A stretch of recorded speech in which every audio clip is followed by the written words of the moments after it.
नमस्कार दोस्तों, आप सभी का बहुत बहुत हार्दिक स्वागत करती हूँ। मैं इंजीनियर दीपा आपके अपने चैनल केजीएस इंजीनियर्स में एक नई शुरुआत आप सभी के साथ। तो भाई और यहाँ पर एक जो नई शुरुआत करने जा रही हूँ वो आप सभी जानते हैं कि पीएसपीसीएल पंजाब वालों के लिए एक बहुत बड़ी अपॉर्चुनिटी आ चुकी है जूनियर इंजीनियर बनने की। तो लेके वाहे गुरु का नाम हम आपको एक जानकारी आपको देना यहाँ पर मैं चाहूँगी। भाई आप सभी को पता होगा भाई कि आपके पीएसपीसीएल की पंजाब में आपकी जो जूनियर इंजीनियर की भर्ती निकल कर आई है, तो उसमें ना क्या हो रहा है, कुछ बच्चों को समस्या आ रही है कि मैडम इलेक्ट्रिकल वाले एलिजिबल हैं, सिविल वाले एलिजिबल हैं, कैसे हमें तैयारी करनी है। तो उसकी चर्चा मैं यहाँ पर आपके साथ थोड़ा सा करने जाऊँगी। बच्चा एक बार ना आप लोगों ने नोटिफिकेशंस तो देख ली होंगी, लेकिन आप लोग देखते हैं ओहो मैडम 25 पन्नों की नोटिफिकेशन, तो उसको पूरा सही से एनालाइज नहीं कर रहे आप। तो उसको पहले पूरा सही से एनालाइज कीजिए। देखिए जो मेन पॉइंट है जिन जिन का आपको ध्यान रखना है वो मैं आपकी सारी यहाँ पर डिस्कस करूंगी। सबसे पहले बच्चा क्या है, Punjab state power corporation limited ने पीएसपीसीएल ने आप लोगों के लिए जूनियर इंजीनियर के लिए भर्ती निकाली है और बहुत अच्छी नंबर ऑफ वैकेंसीज हैं। कितनी? 544। हमें तो एक नौकरी चाहिए भाई, तो 544 का आंकड़ा बहुत अच्छा है।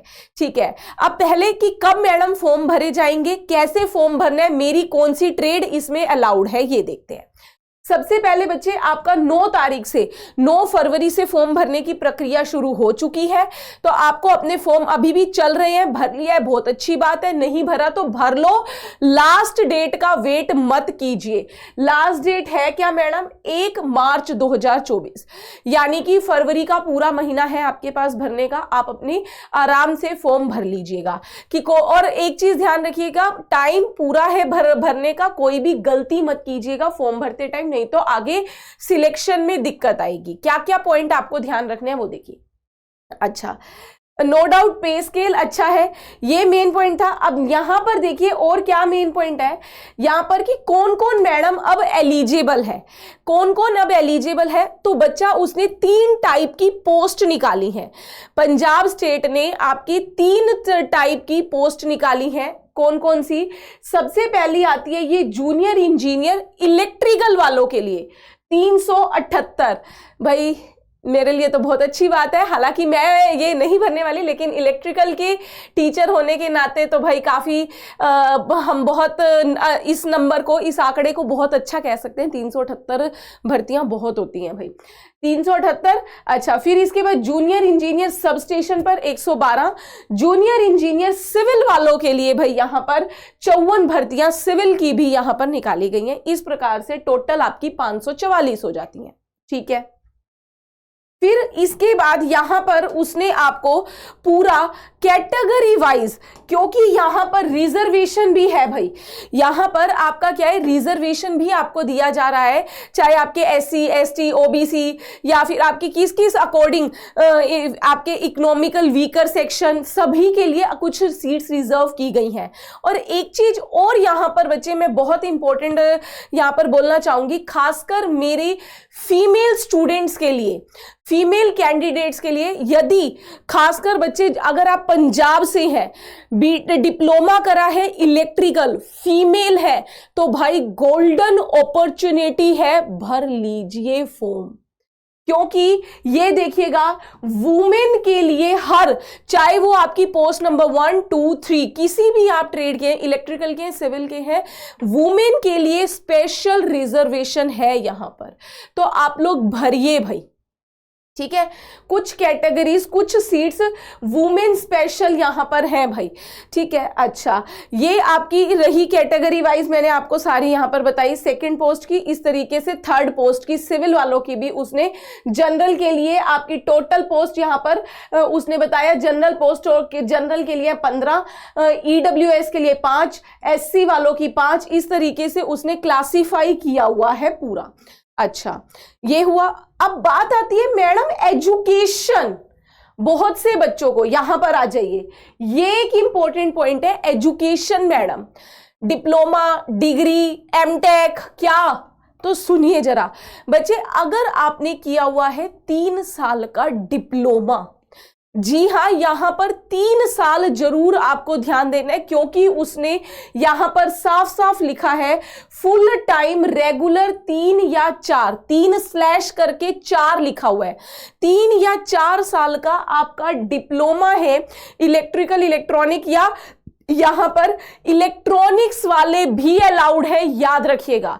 अगर आपकी इलेक्ट्रिकल एंड इलेक्ट्रॉनिक्स यानी कि ट्रिपल ई ब्रांच है तो भी आप यहां पर भरेंगे, ईसी वाले भी अलाउड हैं, भरिए। हाँ, अब फिर बात आई यहां पर बीटेक वालों की कि मैडम बीटेक वाले अलाउड हैं या नहीं। तो बच्चे बीटेक वालों की अगर बात करूं, अगर आपने डिप्लोमा करके डिग्री करी है तो आप अलाउड है, वरना आप अलाउड नहीं है, क्योंकि यहां पर साफ साफ लिखा है कि बीई बीटेक या फिर कोई भी हायर क्वालिफिकेशन केवल और केवल तभी अलाउड है। ये देखिए यहां पर लिख रहा है हायर क्वालिफिकेशन तभी कंसीडर की जाएगी यदि, जब, only if candidate has essential qualification, यानी कि फुल टाइम रेगुलर 3 से 4 साल का डिप्लोमा। यदि आपके पास 3 या 4 साल का डिप्लोमा है फिर आपकी डिग्री है तो ही आप अलाउड है। एक तो पहले बीटेक वाले ये ध्यान रख लीजिए, तो आप अलाउड नहीं है अगर खाली बीटेक है। यही आपकी सबस्टेशन के लिए भी है और सिविल वालों के लिए भी ऐसा ही है। ठीक है, ये पॉइंट क्लियर हो गया भाई, कौन कौन अलाउड है मैडम। अब इसके बाद एक नेक्स्ट पॉइंट आता है आपकी क्वालिफिकेशन से संबंधित। बच्चों को लग रहा है कि मैडम पंजाब का है तो पंजाबी आनी जरूरी है। सुनिए जरा, यहां पर एक बहुत इंपॉर्टेंट पॉइंट बता दूं। पंजाबी अगर आपको अब नहीं आती, लेकिन आपने 10वीं तक पंजाबी पढ़ी है या पंजाबी में पंजाबी का पेपर दिया हुआ है, जैसे हम अगर सीबीएसई बोर्ड की बात करें या हरियाणा बोर्ड की या कहीं की भी बात करें तो हिंदी हमारा एक सब्जेक्ट होता है। उसी के चलते हुए बच्चे, अगर आपका पंजाबी एक सब्जेक्ट रहा है सिर्फ उतना जरूरी है। जी हाँ, 10वीं तक अगर आपके पास पंजाबी होना जरूरी है, 10वीं तक पंजाबी भाषा का ज्ञान जरूरी है। और यदि आपके पास 10वीं तक पंजाबी भाषा का ज्ञान नहीं है, अगर आपने पंजाबी में कोई सर्टिफिकेट पास किया हुआ है तो भी आप इसके लिए अलाउड होते हैं, लेकिन याद रखना वो पंजाबी भाषा का सर्टिफिकेट 10वीं के बराबर का होना चाहिए। ठीक है, अच्छा, इसके सिर्फ ये आपको इतना होना चाहिए कि 10वीं में हो या सर्टिफिकेट हो, बस। इसके बाद पेपर में कोई समस्या नहीं आने वाली, क्योंकि मैं अभी बताऊंगी पेपर में कहीं पंजाबी नहीं पूछने वाला भाई, टेंशन ना लो। अच्छा, ये तो एज रिलैक्सेशन की बात हुई। अब इसके बाद ये फॉर्म कितने का है मैडम। फॉर्म थोड़ा सा महंगा है भाई। जी हाँ, फॉर्म महंगा है, पहले ही बता दूं, ये इंपॉर्टेंट पॉइंट आता है आपके लिए। फीस कितनी है तो भाई आपका 1416 रुपए है। 1416 रुपए का फॉर्म है जनरल कैटेगरी के लिए, अदरवाइज 885 रुपए का फॉर्म है भाई। जो भी आपके SC ST हैं उनके लिए आपका कितना 85 रुपए 885 रुपए का फॉर्म रहेगा, याद रखिएगा 885। अच्छा, अब इसके बाद जो आपके लिए मेन इंपॉर्टेंट, मैडम सिलेक्शन कैसे मिलेगा। फॉर्म तो भर देंगे, चलो 1400 रुपए का फॉर्म भी भर दिया, हो गया मैडम। अब मैडम मेन तो है नौकरी। नौकरी कैसे मिलेगी भाई, और कैसे सरकारी कुर्सी पर बैठेंगे, तो उसके लिए भाई सीधी सी बात है, पढ़ना पड़ेगा। पढ़ना क्या क्या है मैडम ये बता दो। बच्चे, आपका सिलेक्शन कैसे होगा, सिर्फ एक पेपर, जी हाँ सिर्फ एक पेपर दीजिए, नौकरी अपनी कीजिए, बस एक पेपर आपको देना है बच्चे। और वो कौन सा है, CBT आपका कंप्यूटर बेस्ड टेस्ट है, जो कि 2 घंटे का आपका रहेगा। जी हाँ, कितना, 2 घंटे का रहेगा, ये चीज ध्यान रखिएगा। 100 नंबर का होगा, 100 ही क्वेश्चन आपसे पूछे जाएंगे। 100 क्वेश्चन, 100 नंबर, ऑब्जेक्टिव है, CBT है। 120 मिनट मिल रहे हैं, बहुत है भाई। 120 मिनट 100 क्वेश्चन बहुत है। क्या क्या पूछेगा मैडम, ये 3 आपकी नॉन टेक के और 1 टेक्निकल तो है ही है। अगर सिविल वाले हो तो 70 क्वेश्चन सिविल के पूछेगा, इलेक्ट्रिकल वाले हो तो 70 क्वेश्चन इलेक्ट्रिकल के पूछेगा। ठीक है। इसके अलावा 10 क्वेश्चन भाई जीके, इसमें जीके में याद रखिएगा आपका ऑल ओवर इंडिया की भी आ सकती है जीके, और पंजाब की तो आएगी आएगी। पंजाब के साथ साथ भाई सिंपल सी बात है, पंजाब कभी भी हरियाणा से अलग नहीं चलता, तो भाई पंजाब वाले हरियाणा जीके पर भी थोड़ा सा ध्यान देंगे। 10 क्वेश्चन जीके, फिर 10 क्वेश्चन रीजनिंग और 10 क्वेश्चन इंग्लिश के। तो यहां पर देख लो, कोई पंजाबी की समस्या नहीं है। पंजाबी पे कमांड अच्छी है तो भी बढ़िया, नहीं है अच्छी ता भी बढ़िया जी, कोई चिंता की गल ही नहीं है। चलिए हम भी पंजाबी का फायदा उठाएंगे ना चलिए ठीक है, ये आपको मैंने इंफॉर्मेशन दे दी कि आपको पेपर की क्या स्कीम यहां पर रहने वाली है। अब इसके बाद यहां पर जो आपको फॉर्म भरने की प्रक्रिया आपको बता दूं भाई, सबसे पहले ये याद रखिएगा, जब भी कोई भी फॉर्म आप भरें तो भाई उसको उसकी ऑफिशियल साइट से भरा करो।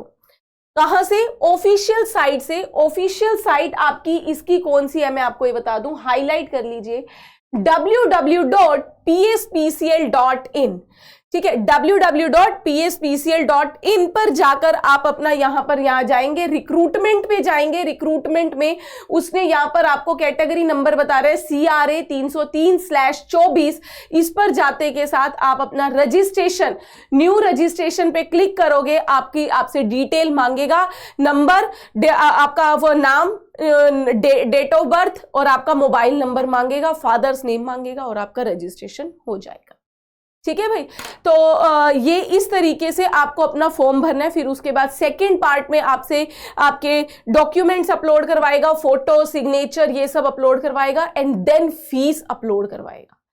तो बच्चा मैं ये आपको कहूंगी, ये सारी आपकी जानकारी मैंने आपको देनी थी, तो उम्मीद करती हूँ अब आपको कोई भी समस्या नहीं रहेगी आपके पेपर से संबंधित कि क्या क्या हमसे पूछे जाने वाला है, क्या हमें पढ़ना है और क्या हमें अभी आगे तैयार करना है। ठीक है, तो जिस भी सब्जेक्ट पे पकड़ नहीं है, अभी से मेहनत करने में जुड़ जाइए और ऐसी अपडेट्स के लिए जुड़े रहिएगा। KGS इंजीनियर से आप लोगों के लिए एक नई शुरुआत, यहीं पर मैं आप लोगों के लिए सारी फर्दर JEE, AE, ITI से संबंधित जितनी भी इंफॉर्मेशन है वो सारी मैं यहीं पर लेकर आऊंगी, और यहीं पर मैं आप लोगों के लिए आपकी क्लासेस भी इसी प्लेटफॉर्म पर स्टार्ट करने वाली हूं बहुत जल्दी ही। तो सभी बच्चे चैनल को सब्सक्राइब कर लीजिएगा और वीडियो को लाइक कर दीजिएगा। Thank you very much.